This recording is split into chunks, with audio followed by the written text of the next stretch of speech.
in a moment. Richard, what was it like for you? Very straightforward for me. I started working when I was 12 years old.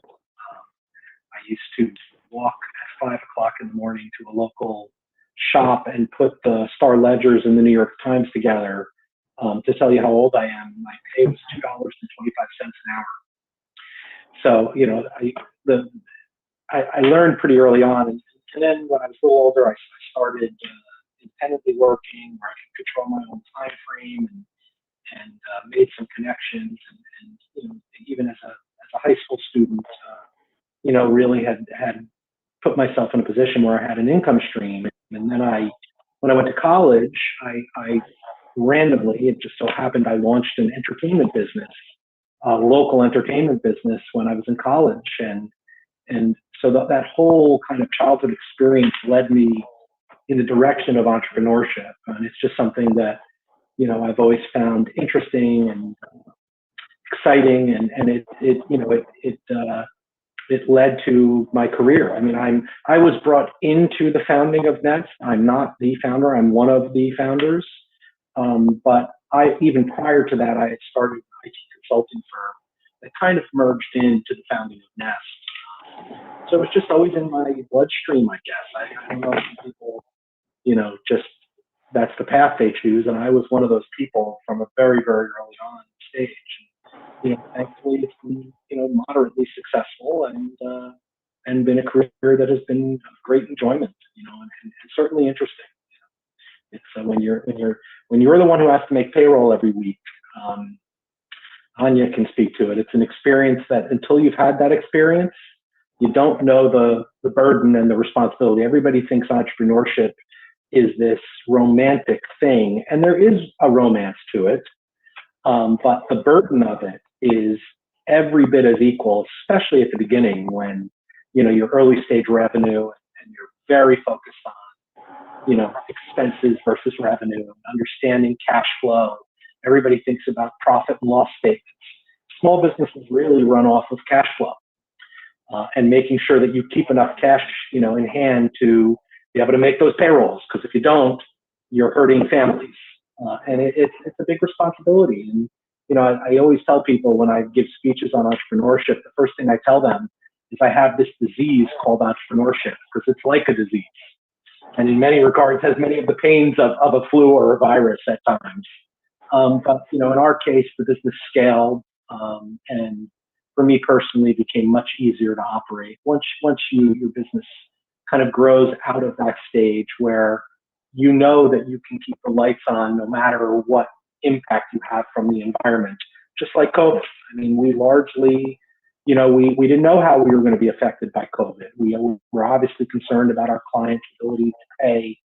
We did take a PPP to protect ourselves there, but you know, it's for us, it's turned out to be a good environment. We've grown 13% in COVID, somewhat driven by the fact that we have folks offshore, and many of our customers are looking for that cost arbitrage. You know, moving to an offshore model where they can lower their costs. So it's allowed us to grow a little bit, where many of our, you know, many other businesses struggled in this environment. But you know, for me, entrepreneurship has just always been a part of my life, and you know, I think you get used to the ebbs and flows of it, which are there no matter how successful or how troubled your business is. You know, employee relationships are always important, and maintaining those and managing those.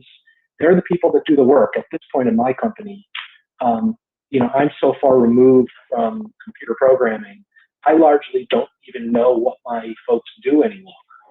Right? So the real reward is them for having achieved these outcomes. I just happen to be one of the early founders, and I somewhat, you know, at this point, ride on their coattails a little bit. But it's been a wonderful experience.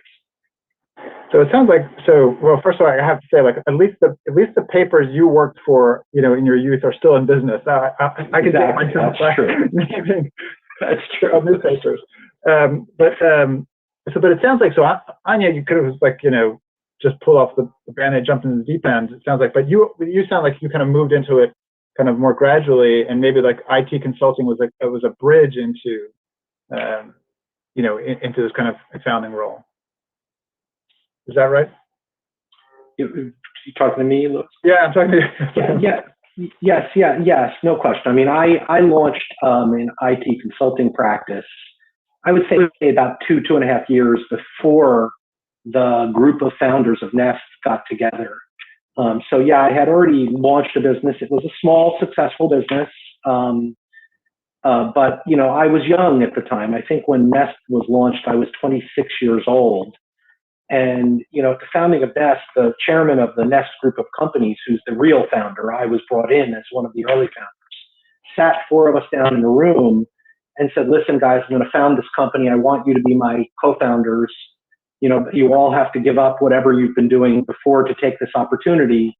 But I just want to tell you, you're into it. Only 2 of you will be here. And those 2 of you that survive will get equity in the business. And thankfully, I was one of the 2 that survived. But I was young, so I was able to take that risk without, I didn't have children at the time yet. So it seemed like a wonderful opportunity. And the way I viewed it was, no matter what happened, I was going to learn from this experience. And I will tell you that the thing that is most important if you want to go into entrepreneurship is you almost have to view success and failure as the same thing.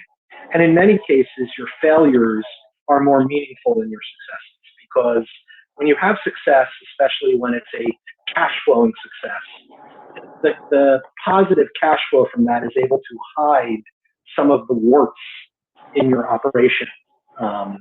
And you can tend to overlook them because you're quote unquote successful. The failures are the ones that really teach you. And entrepreneurship comes, no matter how successful any entrepreneur is, they'll tell you they fail more often than they succeed. So you have to be willing to live with failure, recognize and seek the benefit of those failures, because there is a lot of benefit in failure, and almost view those failures as being as important as your successes.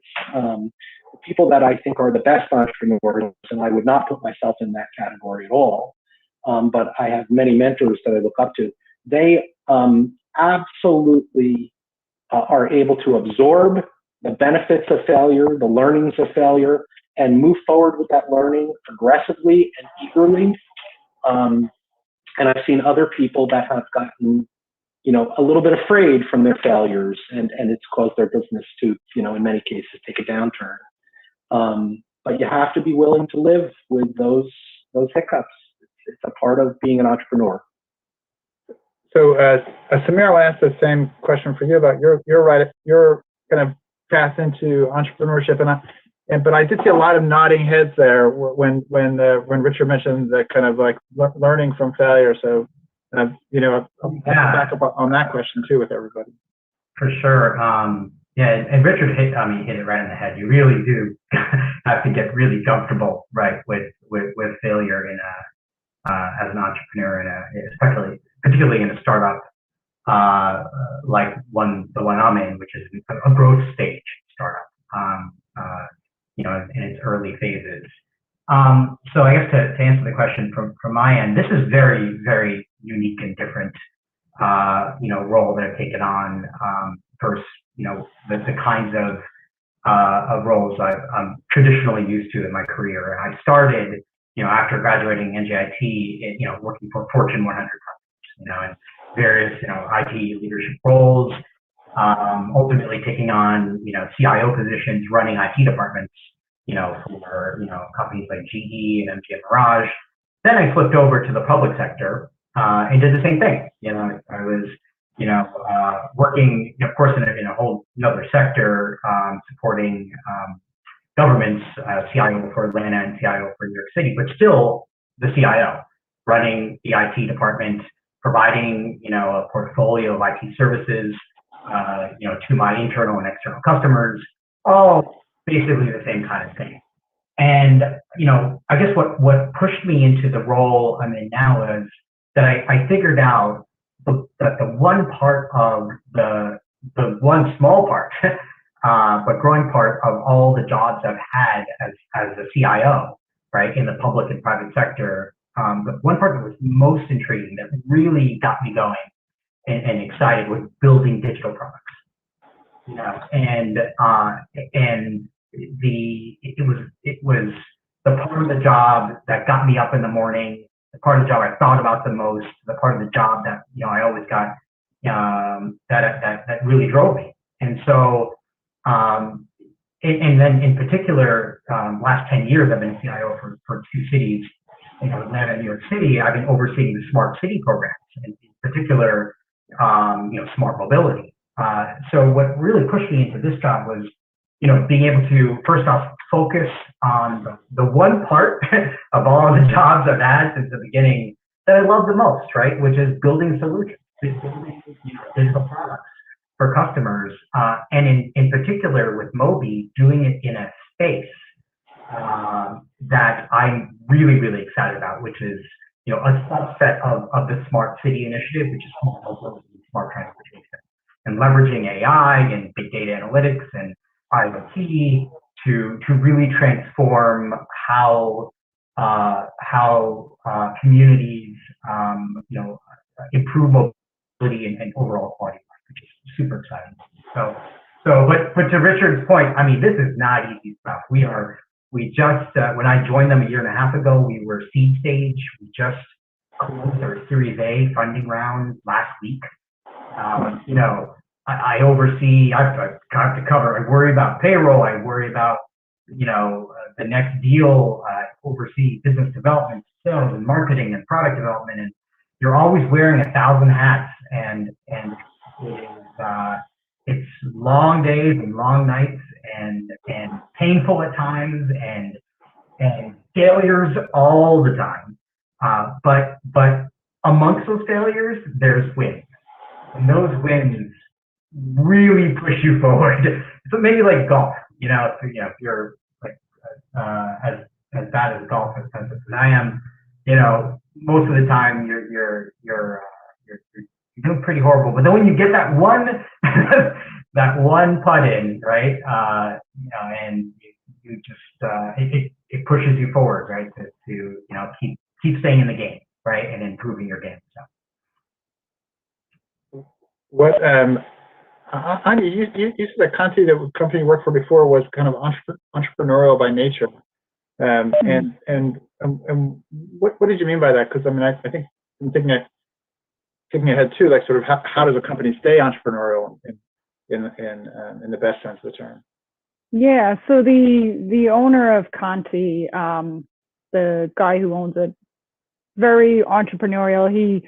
He owns Conti, and most people know Conti as a construction company, but he also owns a lot of other companies. He owns tech companies, pharmaceutical companies, and a lot of times he would invest in them in early stages. So, you know, forward thinking, forward investing. Of course, he had a lot of failures too, but did have some successes, and he just brought that mindset to the company. So, you know, as they grew, they would expand into areas that other companies might not be very comfortable expanding in.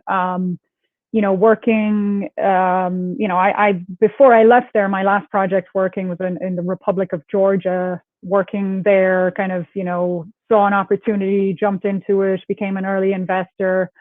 So it kind of opened my eyes to that side of the business, and that it's not just you know, bricks and mortar and building things. There's so much more that goes into it. Very cool. You know, first I want to say to all the scholars, feel free to kind of pose questions, and also the panelists, you know, you must have questions for one another too. So feel free to kind of, you know, I can keep talking and asking questions all day, but so feel free to jump in on me all the time. But we were having a conversation in a colloquium just like 2 weeks ago, I think, or so, with Clifford Samuel, who you all know from the Board of Visitors as well, or another distinguished alumnus. And he said, you know, his advice was kind of look for the projects that no one else wants to do, and to kind of grab those as an opportunity. And I suspect that's a kind of very, it wasn't on entrepreneurship, that discussion, but I suspect that's a very entrepreneurial instinct. Does that sound familiar to all of you? Yeah, I mean, from my point of view, I think if you want to grow, you can't do what everyone else is doing. Otherwise, you'll you'll stay the same. So when it comes to projects, I think, the more complex, the more challenging, it also means less competition, right? Like if you're confident that you can do the work and you have the skills and the expertise, right? Because if you don't, then you certainly shouldn't go anywhere near it. But if you can put yourself in a position where you can go after things where the competition is much less, that's certainly a better area for growth. And we like those types of projects that are more challenging. So yeah, for me, that would be certainly a yes. Yeah, on my end, just to echo those thoughts. For us, it's about going after opportunities, where we hit sort of the nexus and intersection of desirability, feasibility, right, and viability. Right, it's the desirability that something our customers actually want, feasibility, something that we can actually do because we have the resources and skills, right, to actually make it happen, and viability that we don't go broke doing it because it is a business at the end of the day, and where we find the intersection of desirability, feasibility, and viability, that's where we go after and test the market, right, and see if it all pans out, and then if it does, scale. One of the questions from our scholars there in the chat is, what advice would you give to a current undergraduate that would like to venture into the entrepreneurial space? Find your passion first, because the early stages are so complicated that if you don't love what you do, it will be too easy to go home at 11 o'clock at night instead of staying till 3 in the morning the way you should. Sure. Find your passion. That's 100% agree with that. If you don't love it, don't even think about going into it, because it won't last long. Which is hard for a lot of undergrads. I mean, let's be honest, most of us at the undergrad stage I didn't know what I wanted to do. So in some cases, try things, but also recognize as quickly as you can, take a fail fast strategy to it to see if it's something you love. You have to be willing to experiment. I mean, I went into the consultancy, it was a time when tech was really getting going during the .com and things of that nature. So it was an attractive market to me. I really didn't know how much I was going to love it, but I found that I had a passion for it. So that would definitely be my advice. Yeah.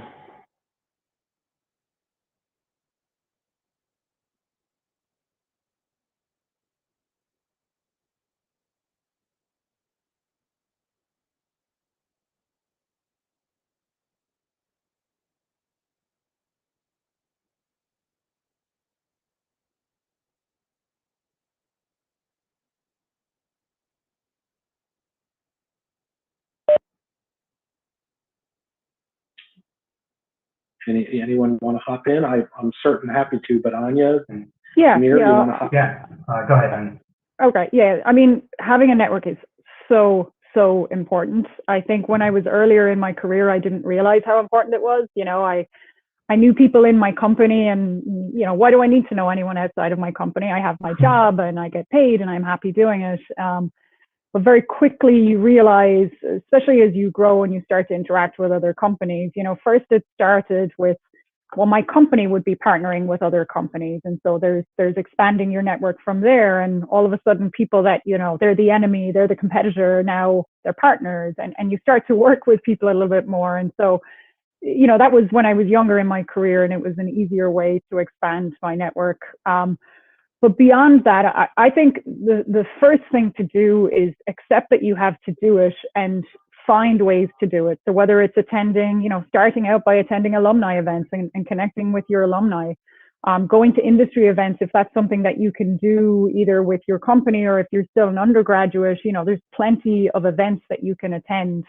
For most people, especially engineers, these are really uncomfortable to go to, especially for the first time. You know, you walk in a room and, you know, you just want to put your back against the wall and you don't know who to talk to. And that's completely normal. Everyone feels like that when you first start going to these. And it's just a case of getting comfortable with that and approaching someone that you don't know and introducing yourself and getting to know them. And maybe something comes of it or maybe it doesn't, but you know, you just have to continually do it. It's like training, you know, you just have to continually condition yourself and go out there and meet more people. And then what you find, you know, at some point you walk in a room and you realize like, you know, a lot of people in there and you make these connections and then it's no longer uncomfortable. But that network is so important. I just connected with someone last week who I haven't spoken to in 10 years, and now we're working on a project together. You know, so you might not see the connection in the moment, but like later something will come together because your paths will align at the right time. So having it, like, I would not be, you know, we wouldn't be in business right now if we didn't have a strong network, and not just for me, it's for everyone in the company. Yeah, one thing I think I could add is make LinkedIn your best friend. You know, it really is a powerful, you know, tool in your toolkit to build connections and particularly now in COVID, obviously difficult, right? To make these connections and expand your network, right? In person, right? At conferences. You know, and while you're so build your LinkedIn profile if you don't already have one, and also I would say don't be shy to post, you know, comments and information about, you know, what you do, what you're passionate about, and making that public, right? You know, you'll find that time. You'll start building a brand, right, around yourself, and building a professional brand, especially through platforms like LinkedIn, I think are absolutely critical in this day and age. And the earlier, and the sooner you do in your career, the better. It'll pay off in ways that you don't even know yet. One example is with our company. We before even joining this company, I didn't know how critical, striking partnerships with, other engineering firms and system integrators was for us to go to market. I built a lot of relationships with a lot of companies, in those spaces. Not because I did any business with them, just because, I was connected to them through, indirect ways. And, an example is we ended up, formally signing a partnership with Accenture through relationships I had made through LinkedIn. And now we go to market, with Accenture to sell our product, and it's paying off. So, you never know.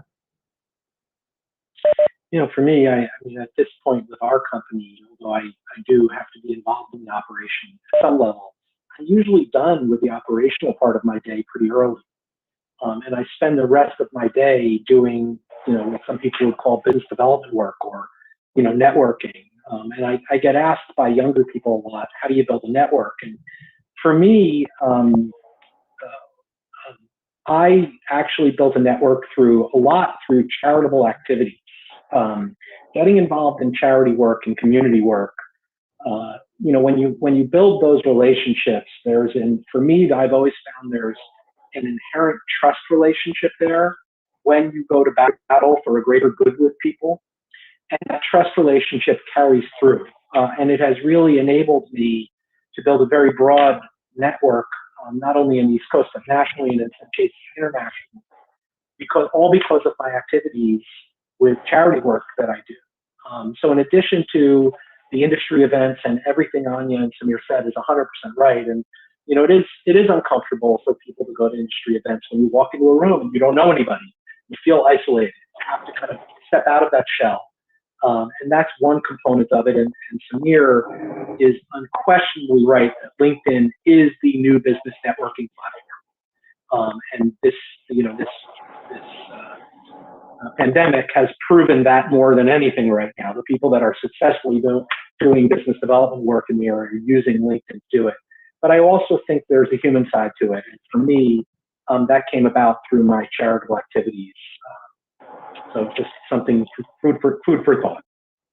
I mean, I think there's a lot of good things here, but I want to touch on. But I'll start right there, you know, and also the way you said that, kind of, Richard, you know, is that you're kind of, you build trust because you're engaged in this common cause here, and so you're not doing those things to kind of build a network, but they become a network because you're with a group of like-minded people engaged in a common cause, and you have that kind of develop a relationship. So that's just excellent advice, and of course, you know that's one of the reasons why we kind of emphasize that as one of the things we teach in the Honors College, you know, for as a leadership skill, is kind of that community engagement. But also, I want to kind of loop back to kind of a conversation also about finding your passion, because we have a follow-up question from one of the scholars about doing that. How do you do that? But surely it's about kind of connected to this question of taking risks and willing to kind of probe different areas. But I wanted to hear from all of you about yes, kind of find your passion, but you know, I know that scholars hear that, but how? So that's what they're always curious about. When will I find my passion? Yeah, well, some of us are still searching. Right? You know, I'll take first shot at that. It's you know, it's a hard thing. You're never going to have a job where you love everything you have to do in that job. Right? There's always tasks that are, oh boy, I got to do that today, you know, and I think the successful people approach the things they don't want to do with the same vigor as they do the things they want to do. But you know, I'm in an IT consultancy. One of the questions before was, how do you compete? And that was one of the challenges for me. I mean, there are companies that were formed the same times as ours that grew into, you know, 150, 250,000 person companies. And you know, all of us, at the beginning of this, all of us walked in the room kind of saying the same thing. We have the best engineers, we have the best processes, you know, and it was hard to find a land grab there. And my passion was found in crafting a story about who we were as a company. You know, today, when I go in to meet with a new CEO, a new prospect, what I call a partner, not a customer. I walk in and for the most part at this point say to them, you know, if you're expecting me to sell you on Nest, I'm not really here to do that. I think I'm in the room because you've gained enough credibility about us through the market or through friends you have to know that we are a good company. I'm not going to sit here and sell you on the fact that we have the best of this and the best of that. The reality is, let's just assume we're all the same, which I believe, by the way. We all have good people. We all have strong processes. And you know, what I tell people is I'm here to find out if your company is worthy of the investment that I need to make on my end to make this relationship successful. And it changes the conversation very, very quickly. I either get kicked out of the room right away, or the CEO is completely engaged and trying to understand what I just said to him or her. And if they engage in that conversation, I know I have the kind of partner that has the potential to create a long-term relationship. Because I'm not looking for short-term clients. I'm looking for long-term, steady relationships where my staff can stay engaged for lengthy periods of time. So my passion was created by crafting these strategic partnerships, which is what I found was one of the things I was good at and that I really loved doing. So the IT work, you know, the software development work, if you will, I never really had a great passion for. My passion came in these relationships and developing them over time. And I still have clients from, you know, 23 years ago when we first started the business, and they've become close friends. I know their children, mentored some of their children. Some of their children go to NJIT. So it really has been wonderful. And that's what my passion turned out to be. But I have to find it. You have to dive in, dig around a little bit, get yourself dirty, and see what comes out the other side. Anya, Samir? Yeah, no, I was just about to say, I think it's a really good point, Rich, and the way you framed it, right? Passion can be, it can't be all encompassing. It's this tag that you put on something and everyone is like, it has to be this big, grandioso, I must be passionate about my entire business, otherwise why am I doing it? And I think the way you framed it, you find the things, the parts of it that you are passionate about, and sometimes you don't know that right away. Before I started this, I love engineering. I love doing it. I love solving problems. I love getting into the nitty gritty, but I can't do that anymore, not as a business owner. I've got to hand that stuff off, or, otherwise I'll be a bottleneck for everything and we'll never grow. So for me, it was, my passion. I realized kind of after a lot of pain and, stomach aches and whatnot, as you go through all those growing pains, what I found that I'm most passionate about is surrounding myself with people that are really, really good at what they do, and just being inspired by that. And that comes with a lot of growing pains, right? Like where we started out with the firm and where we are now and the people that work, different structure, different bodies, and you come to that. And I realized, not right away, but after a period of time, that's what brought me the most passion, was when, not that the company was making money, but the thing that I enjoyed the most was seeing other people and their successes. And, if we won a project because of the hard work that someone put in, or if we got selected for a project because we have an expertise in a certain area that no other company has, and it's because of, the team that we have, I found that to be my passion. And I think if you had asked me this when I was at NJIT, I would have scratched my head and been like, that sounds like a strange passion to have. But you grow into your passions too, and you figure out what they are. And there's a lot of stuff that you don't enjoy about the job, but the things that you do enjoy are really what bring you along and drive that. And so you might not know in advance what you're truly passionate about. Sometimes you just have to figure it out as you kind of do the hard work and the challenging work.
Samir, you want to take that? Yeah.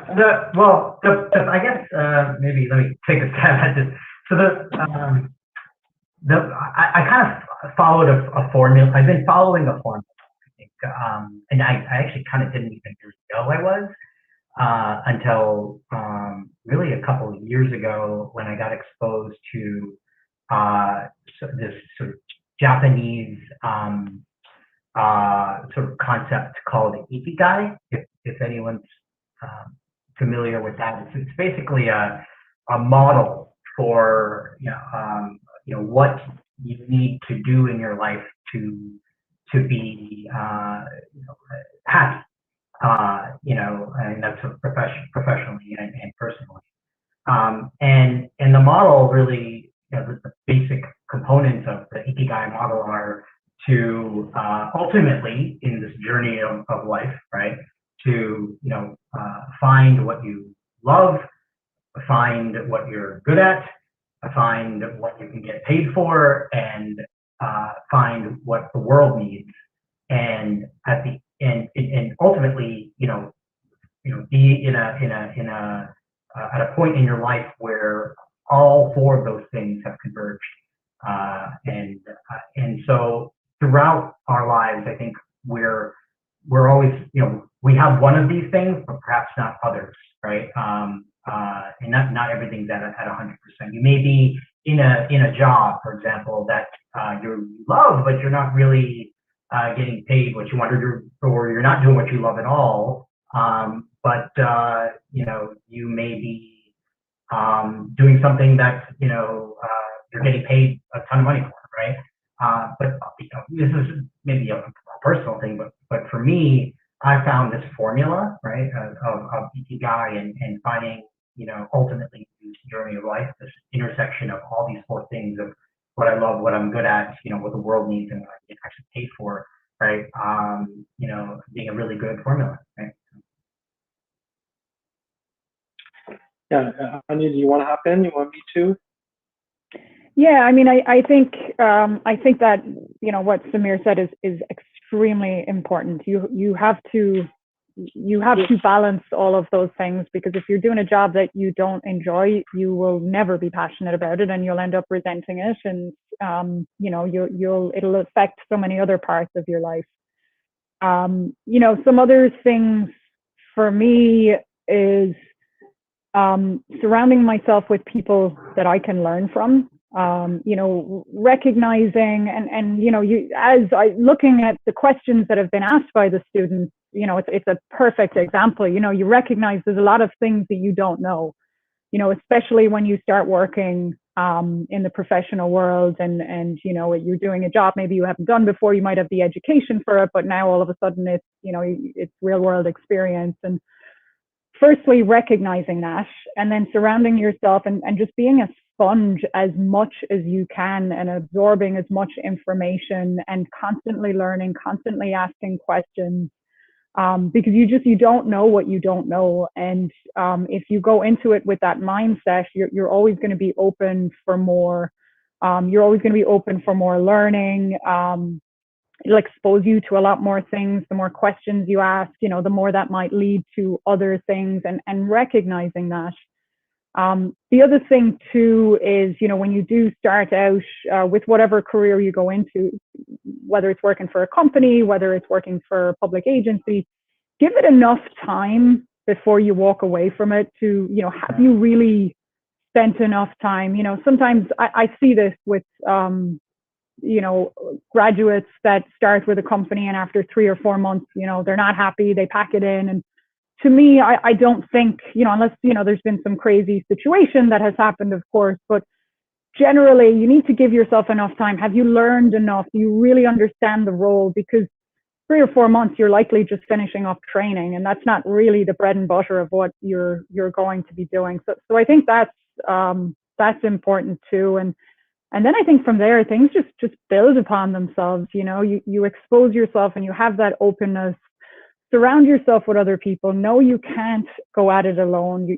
And even now when you're in college, it's more challenging doing things remotely, but work with your classmates, work as part of teams, collaborate, because that is what we all do in the professional world. Nobody works in isolation. We all work with other people, and you have to be good at that, and you have to be good at communicating and collaborating. And if you can figure that out at the undergrad and college level, and you can bring that to the workforce, you're already ahead of some of your peers. I'll add to that. All really good points. I think, I don't know of any single project in our company's history, and maybe Samir and Anya feel the same way, that has ever gone perfectly. It just doesn't happen. There's always issues that come up, whether they're client relationship issues, or logistical issues, or operational issues. And, for me, in the case of Anya and Samir, let's just call a spade a spade. They're both wicked smart.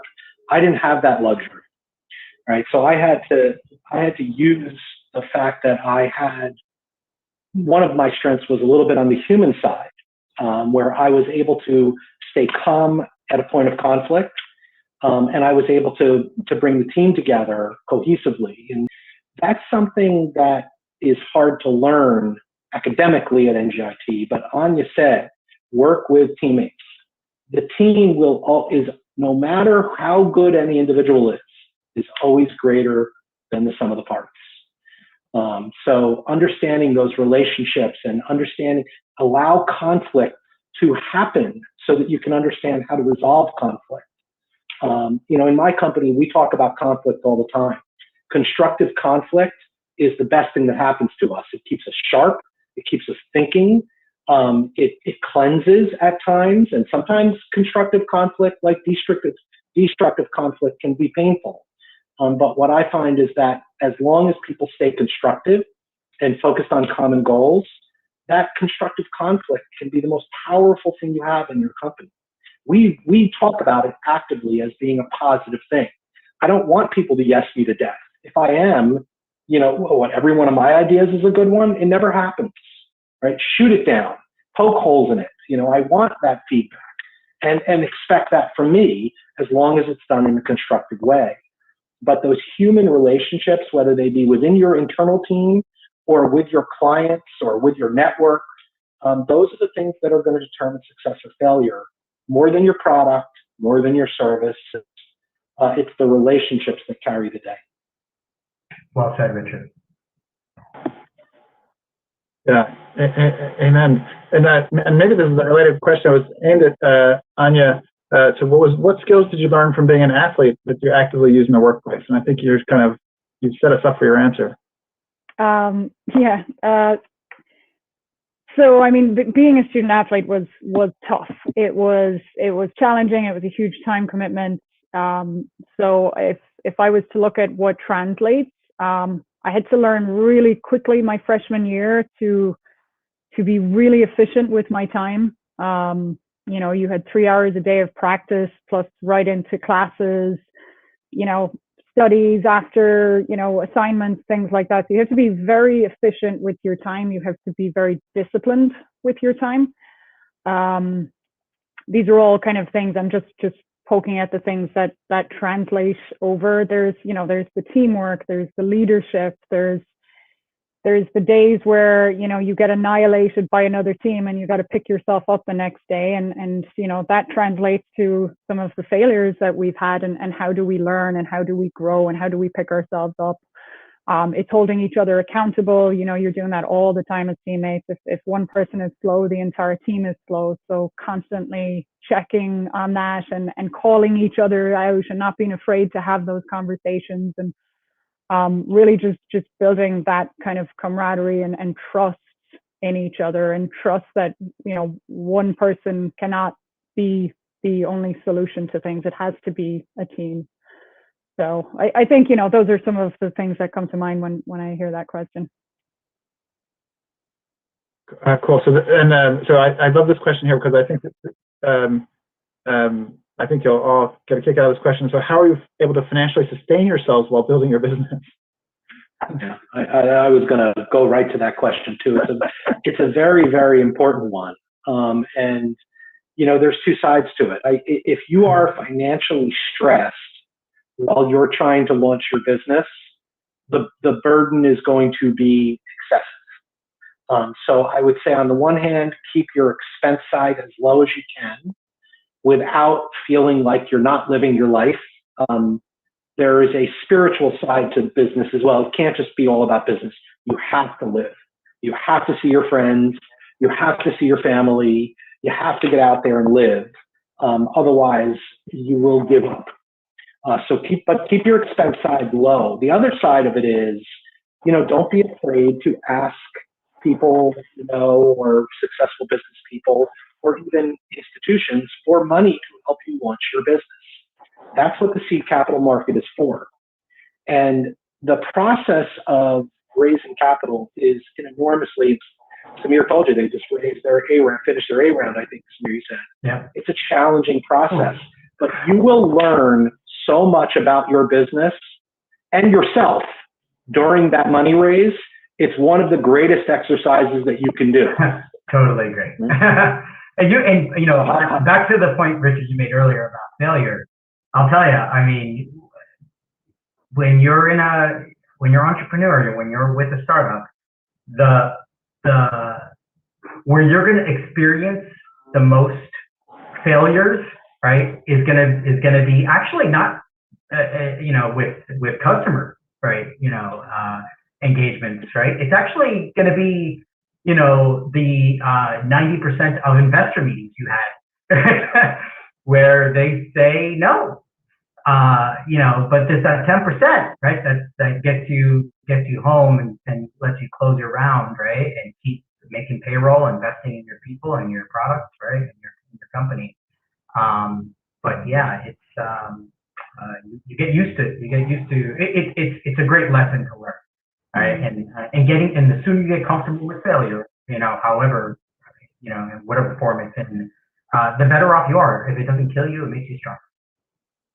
Yeah, I would completely agree. And I was just going to say the things that 3.5 years ago when I started out, some of the failures we had, I thought they would kill me. It was so painful, so hard. I took it so personally. I took it so professionally. And I look back now and I laugh. If only those were the only problems I had today. You get used to it. You grow. It makes you stronger. It's a tough lesson, but it helps you. You have to go through those things to really understand how to deal with them when they come around again. I'd like to hop in, maybe to give 2 lessons, things that I learned. One was during the money raise that I was involved in for one of my businesses. I had been speaking with a venture capital group for a long time, back and forth, over months and series of meetings. And in one of the last meetings, the partner of the venture capital firm said, "Richard, we really liked you. I don't think this is the right time for our business." And I said, "I really want to thank you guys. Just this time you spent with me has taught me so much about myself and about the business." And I think that answer was so positive that I didn't take it as rejection, but that I was able to see the benefits that they brought me, that about a year later, they ended up investing in the business. So one, don't ever shoot yourself in the foot. And the other story that's similar that I just think is a great life lesson, when I was very young and Nest was just started, I was over in India and we were building a relationship with a partner company similar to what Samir said. Your partner relationships are very important. And we walked into the conference room and I was kind of the top executive from our side in the meeting, and an older gentleman walked in a white service coat and began to serve everyone in the room coffee or tea. And he came to me and he asked me what I'd like, and and he brought my tea, and I said, "Thank you so much, sir. I really appreciate it." Eventually, when he got done, he took off his coat, and it was the CEO of the company. Okay. And he was testing us as the Americans that were coming over from this company to see whether we had the level of respect, and treating everyone in your company, everyone in your partner companies, everyone in your customer companies with the same level of respect as that you would want is a lesson that you have to learn very early on in your life, or it's going to come back to haunt you one way or another. That's excellent. We've got a lot of questions in here in the chat, and I hope I'm not losing track of them. But I want to ask the question because I just love this expression. How do you stay motivated when you have to, quote, kill your darlings? Having an idea that you're excited about, but kind of needs to be trimmed to make the company work. So any kind of tough things you've had to let go of? I'm not good at saying no to projects, I have to say, so I'm not the one to answer this question. Yeah, I mean, you think you have these great ideas, and the reality is you have to try and fail fast, right? Because you can't, especially when the business is in an early stage, you can't throw good money after bad, and you have to be willing to walk away from projects. Whether they're client projects. I mean, I'll tell a prospect when I'm talking with them, if you're coming to me with just a project and not the prospect of a long-term relationship, I'll give you the names of my competitors. It's not something I'm interested in. Because in our case, our business is based upon the billable utilization of our employees. That's what creates, key metrics for us. And projects, while they're great while they're going on, the second those projects end, all of my people that were on that project go into the unutilized category. So as attractive as a project, or if it's an internally, funded project, maybe we're doing an R&D project, you have to be willing to look at them openly, decide if this is a success or failure. You certainly want to have stick-to-itiveness because every project requires it. But you have to decide what are the things that are going to lead this to be a recognized failure. And once it's a recognized failure, move on.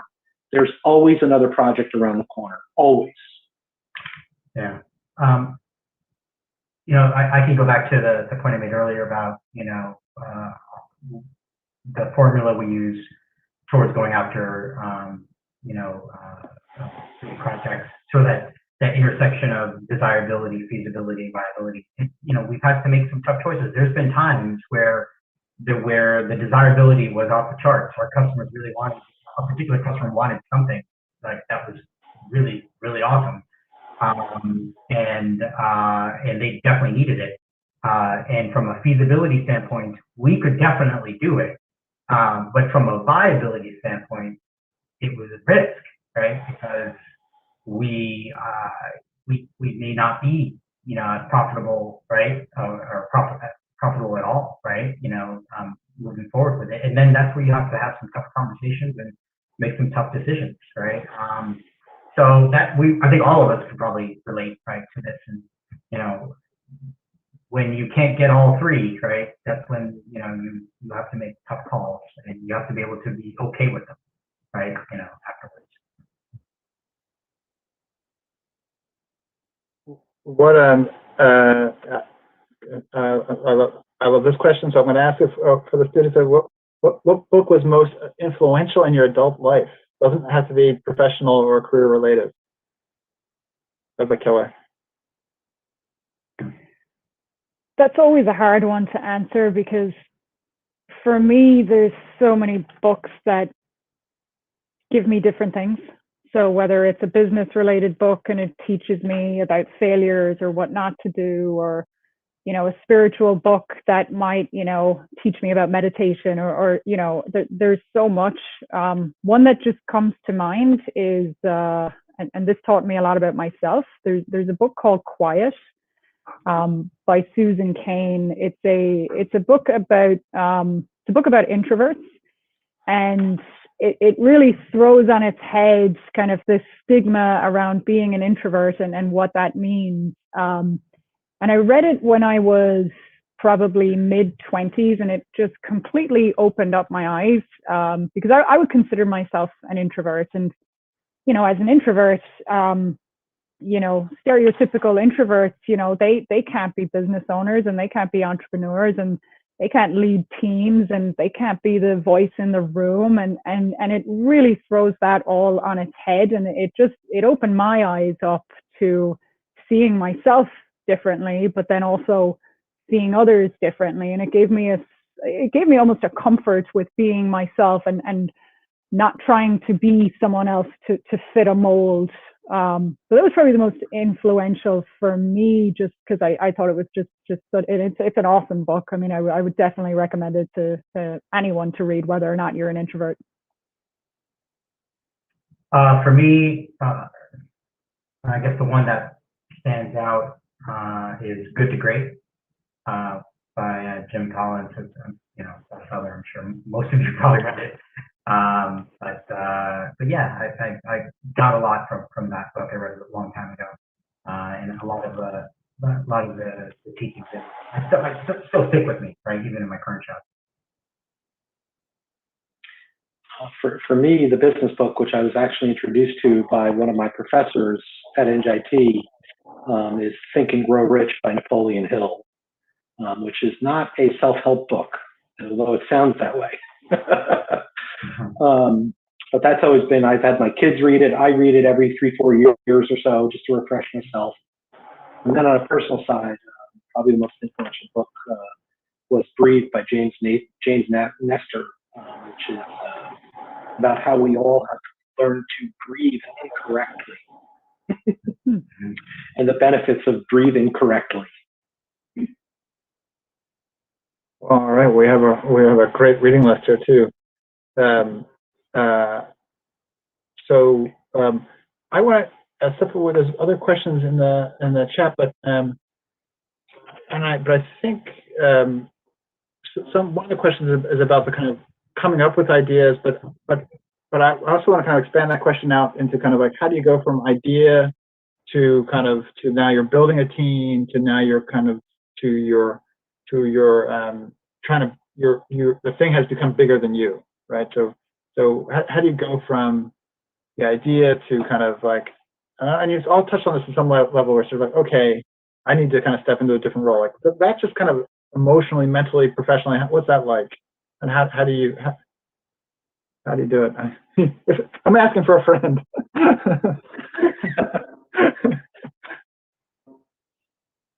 I mean, I think the first challenge is recognizing when you need to do that, especially as you grow. You know, I think about the firm and, you know, how we're operating and what we're doing now. We're a 30-person firm, but, you know, we want to grow to be a 100-person firm. And what we're doing now will not work. You know, the infrastructure we have, the processes we have, it's not going to work for us to scale to be that size. And so, you know, you're constantly challenging yourself and the people around you to, you know, you have to be open to changing and adapting. And the way we're doing things today, we're not going to be doing them that way in 6 months. And do you have people that you're working with that can make those adaptations and can grow and are okay with that? And you know, a lot of people are not okay with that, and that's okay. You know, some people, you know, like doing things a certain way and the stability of it and the comfort of it. And I would say if you're that kind of person, maybe being in a startup is probably not the right role for you. But, you know, first and foremost, I think it's recognizing the things that you need to do and change and adapt, and whether it's with yourself or with the company or the people in the company or the clients that you have, the types of projects that you're working on, the investors that you have. It's really kind of constantly checking, engaging those things to see, will they work for the next phase of development that you want professionally or for your company.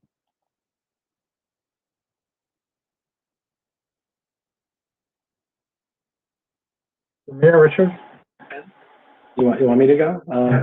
I think Anya is definitely correct. I mean, change is a big part of being an entrepreneur.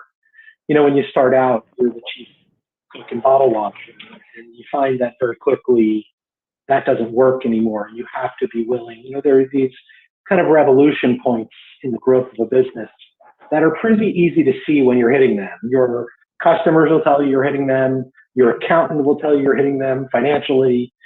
So if you're paying attention, you'll see that what you were doing is no longer working. And you know, I think at the beginning, you're the chief of all things, and then the company grows, and you have to decentralize.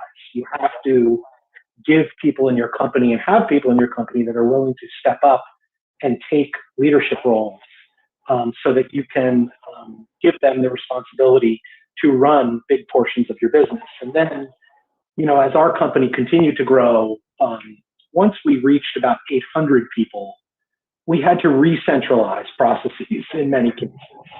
And going through the ebbs and flows of it and recognizing when you're reaching those points of failure are very important. And more than just recognizing, but being willing to realize you're for 6 months going to flip your life up and down again.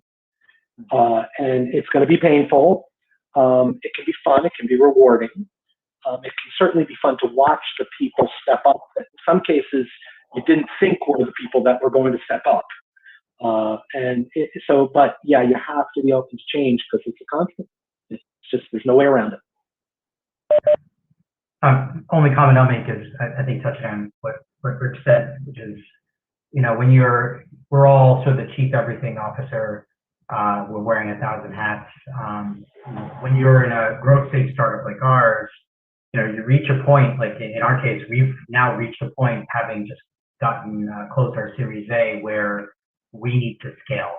We have some aggressive goals to meet, and some revenue targets, right, that are going to be hard to make if in particular I keep wearing all 1,000 hats. And so I'm now at a point literally, where I need to start delegating functions. I was wholly managing, or mostly managing, to dedicated resources. Some I have, some I don't. I need to hire for, and that's really the only way we're going to be able to actually meet these targets and grow the company. And it's a hard thing to do. And the good news is I've had some experience doing that in a different setting, right? In my CIO roles, but it's definitely not the same. Handing over, all the accounting, work, or the sales activity or marketing activity to someone else is tough, because I've been doing it for a while now, and because our goals are so aggressive, the consequences, right, of things not happening the way what you need them to are pretty severe, in this business, and so there's risk here, right, to delegate work, to others in a small startup, right, but you have to do it, right, it's a leap of faith to some extent.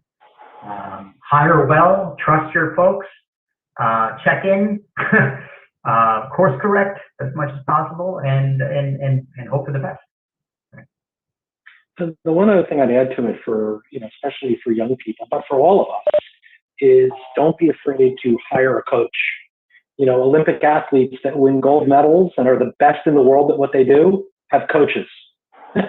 We all need a coach. We need somebody to tell us when we're doing something wrong, somebody you trust that you're willing to talk to. But there are people that are business coaches as a profession, and they've been really good for me personally, and for many of the people that I work with, to help us, recognize where our weaknesses are and how to overcome them.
So I'll jump in here. I'm not sure if I'm going to answer it exactly as it was asked, but as I think about habits, I think more about daily habits. What are the things that I try to do habitually that will help me, either professionally or personally? So there's a few things that I do pretty consistently.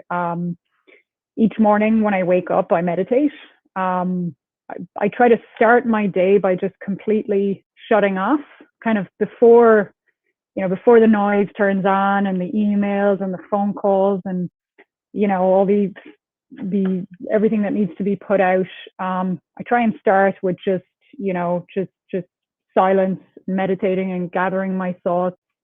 That's turned into a really beneficial habit for me. It starts my day on a certain foot, and then I start, and then I approach things after that with a level of calmness that I'm not sure I would have had otherwise, because you're getting right into it as soon as the alarm goes off and you wake up. And that's something that I learned. I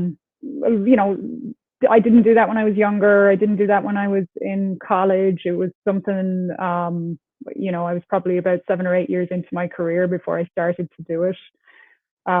The other thing that I do, and these habits really, a lot of them are tied to allowing your brain time to shut off and rest and recuperate, because as a business owner, as an entrepreneur, it's always on your mind. There's always a problem that needs to be solved. There's always an issue. There's always the next thing you're thinking about. So how do you how do you shut off? Because, you need to recoup. It's not just about getting sleep and rest and eating the right food. I mean, there's the mental exhaustion of it too. So I start by that. I put my phone on airplane mode every night, and I don't take it off airplane mode until what I see as the beginning of my start day. So pre-COVID, I wouldn't take it off airplane mode till I got in my car. That way I've had my morning ritual, I've had coffee, I'm out of the house. I usually start work pretty early anyway. So, that wasn't too problematic to do that. For me personally, and it might just come from my athletic background, exercise is very important for me. If I'm not exercising, I don't feel I don't feel as healthy as I could be. So I try to exercise. Whether I still play some soccer, although not since COVID. I enjoy that. It's an outlet. You can just be around other people. But I run, I hike, I snowboard. I play golf, probably not as well as Samir, but I like to do things to allow my mind to shut off and recharge. For me, the recharge, I think, is the most important part. It gives me a base of how I then approach the next day or the next problem. And a lot of times what I find is I'll come out of these situations, whether it's a really good night's sleep or meditation, I'll come out with ideas that I'm not sure I would have had if I didn't give myself the space to recoup. So a lot of my habits are actually trying to train myself to not always be on 24/7.